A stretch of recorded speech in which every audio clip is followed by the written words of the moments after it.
Assalamualaikum warahmatullahi wabarakatuh. Alhamdulillah wassalatu wassalam ala rasulillahi wa ala alihi washabihi ajma'in. Apa kabar anak-anak kelas 3 sekalian? Mudah-mudahan kita semua selalu dalam rahmat serta hidayah dari Allah Subhanahu wa Ta'ala. Dan tentunya kita selalu berharap semoga pandemi COVID-19 ini segera berakhir anak-anak sekalian ya.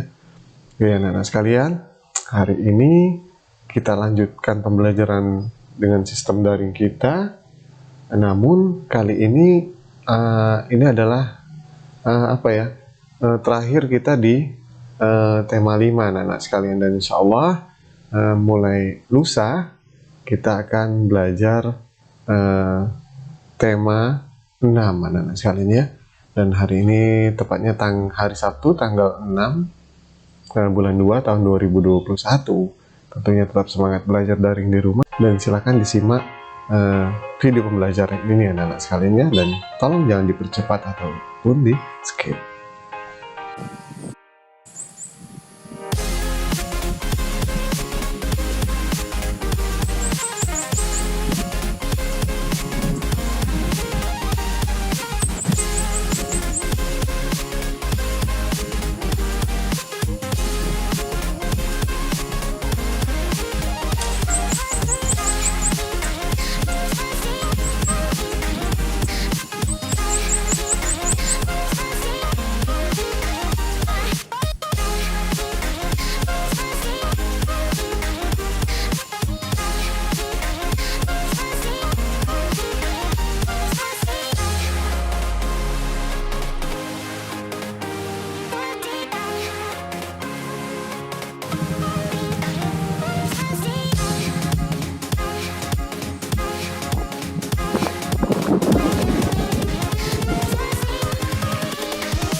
Baiklah anak-anak sekalian ya, jadi kita hari ini itu hanya kesimpulan ya, mendengarkan kesimpulan dari apa yang telah kita pelajari selama 1 bulan lebih ini di tema 5 tentang cuaca ya.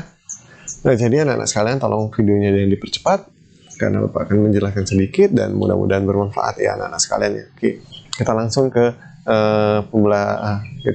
pembahasan pertama, itu tentang cuaca. Oke anak-anak sekalian, cuaca itu tidak lepas dari iklim dan musim. Lalu perbedaannya sangat jauh sekali anak-anak sekalian ya. Jika cuaca itu dalam rentan waktu yang hanya sebentar dapat berubah, sedangkan kalau iklim itu di daerah yang sangat luas yang waktunya sangat lama ya, dari mungkin 11 tahun sampai 30 tahunan lebih, seperti itu. Lalu musim anak-anak sekalian, musim juga dipengaruhi karena iklim anak-anak sekalian ya. Mengapa demikian? Karena iklim itu beda-beda setiap wilayah, dalam wilayah cakupan yang sangat luas seperti negara kita ya. Jadi suatu wilayah itu mempunyai iklim dipengaruhi karena letak bumi yang ada di dunia ini anak-anak sekalian ya, seperti itu. Dan Indonesia kebetulan terletak di garis khatulistiwa ya, sehingga mempunyai iklim tropis yaitu, dan mempunyai dua musim, hanya 2 musim saja, musim kemarau dan musim hujan. Lalu apa yang dimaksud dengan garis khatulistiwa? Garis khatulistiwa telah kita ketahui bahwasanya adalah garis khayal yang membelah bumi menjadi 2 bagian, yaitu bagian utara dan bagian selatan, seperti itu anak-anak sekalian. Lalu ada cuaca yang mudah sekali berubah ada anak-anak sekalian ya, cepat sekali berubah. Nah itu dikatakan sebagai cuaca ekstrim ya. Cuaca ekstrim adalah cuaca yang sangat cepat berubah, yang tidak bisa diprediksi ya. Jadi dia tidak mengenal waktu ya, cepat sekali. Pagi, sore, dan malam itu beda-beda anak-anak sekalian ya cuacanya. Itu dikatakan cuaca ekstrim. Lalu ada juga istilah cuaca yang dikatakan pancaroba ya. Cuaca pancaroba adalah cuaca peralihan anak-anak sekalian, di mana mungkin dari musim hujan beralih ke musim kemarau. Maka cuaca tersebut cepat juga berubah, namun sifatnya tidak lama anak-anak sekalian ya. Pancaroba tersebut biasanya tidak lama, langsung dia berganti musim, seperti itulah anak-anak sekalian. Lanjut, untuk pelajaran selanjutnya adalah pemuatan matematika di pecahan. Kita mengenal pecahan dari semester awal anak-anak sekalian, semester 1, bahwasanya pecahan yang dikenakan di kelas 3 adalah pecahan biasa dulu yang terdiri dari pembilang dan penyebut. Dan kita harus pahami pecahan itu sebenarnya adalah suatu bilangan bulat yang utuh yang telah dibagi. Nah, anak-anak sekalian, pecahan itu terdiri dari dua bilangan. Ini pecahan biasa, anak-anak sekalian ya. Yang atas adalah pembilang dan yang bawah adalah penyebut. Untuk melakukan hitung pecahan, baik itu tambah atau pengurangan, itu dapat dilakukan secara langsung dengan catatan penyebutnya harus sama. Ini ya, jadi penyebutnya harus sama, maka dapat dilakukan operasi hitung secara langsung. Artinya jika penyebutnya sama, pembilangnya beda, itu bisa dilakukan ya, seperti itu, baik penjumlahan maupun pengurangan. Tetapi kalau penyebutnya beda, itu lain lagi, dan itu memang belum kita bahas di tema 5 ini, anak-anak sekalian. Nah, lanjut anak-anak sekalian, yaitu yang ketiga tentang tolong menolong. Oke, Indonesia memiliki sangat banyak ragam budaya, suku bangsa, bahasa ya.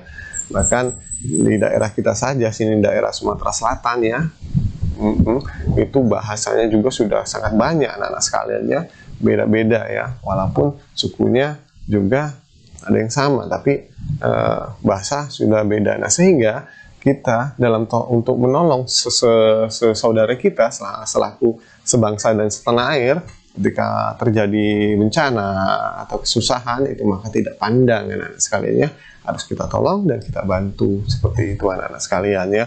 Jadi jadikanlah perbedaan ini, suku, bangsa, bahasa, budaya ini bukan menjadi suatu hal yang tidak baik atau menjadi suatu perpecahan, tetapi menjadi pemersatu yang sangat baik, seperti itu. Seperti halnya yang ada di sila Pancasila kita, di sila ketiga ya, yaitu Persatuan Indonesia, seperti itu anak-anak sekalian. Dan yang terakhir anak-anak sekalian ya, yang dapat kita simpulkan adalah tentang muatan pembelajaran SBDP. Di situ mohon maaf sekali lagi, Bapak sangat sedikit sekali, bahkan ya sedikit sekali ya, membahas tentang muatan ini, anak-anak sekalian, muatan SBDP ini, karena keterbatasan waktu kita dan pembelajaran dari ini, sehingga Bapak minta kalian silakan baca sendiri, di buku ada, lalu bisa cari di internet atau cari di informasi media-media yang lain, anak-anak sekalian, seperti itu. Nah, yang kita bahas di sini adalah yang dapat kita simpulkan tentang karya 2 dimensi dan karya 3 dimensi. Kita ketahui bahwasanya karya 2 dimensi itu kayak, kalau tidak salah di pelajaran kelas 2 itu sudah pernah dibahas, anak-anak sekalian ya, dan sifatnya hanya mengulang saja di sini. Maka perlu diingat, karya 2 dimensi dan karya 3 dimensi itu sangat beda sekali.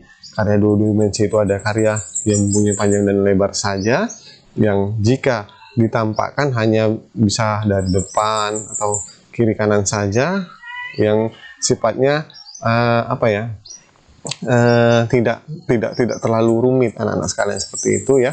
Dan dapat dicontohkan seperti lukisan ya, lalu pamflet ya, itu karya, termasuk karya 2 dimensi. Sedangkan karya 3 dimensi adalah sebuah karya yang komplit ya, yang punya panjang, lebar, dan tinggi. Dan jika dicontohkan anak-anak sekalian, itu seperti patung, arca, lalu candi-candi, nah itu termasuk karya 3 dimensi, karena dapat dilihat dari sudut manapun, depan, belakang, kiri, kanan, atas, bawah, seperti itu. Ya, baiklah anak-anak sekalian, demikian sedikit penjelasan atau kesimpulan ya, yang dapat kita simpulkan dalam pelajaran kita di tema 5 selama 1 bulan ini. Mudah-mudahan bermanfaat. Tetap semangat belajar daring di rumah, dan Bapak akhiri, wassalamualaikum warahmatullahi wabarakatuh.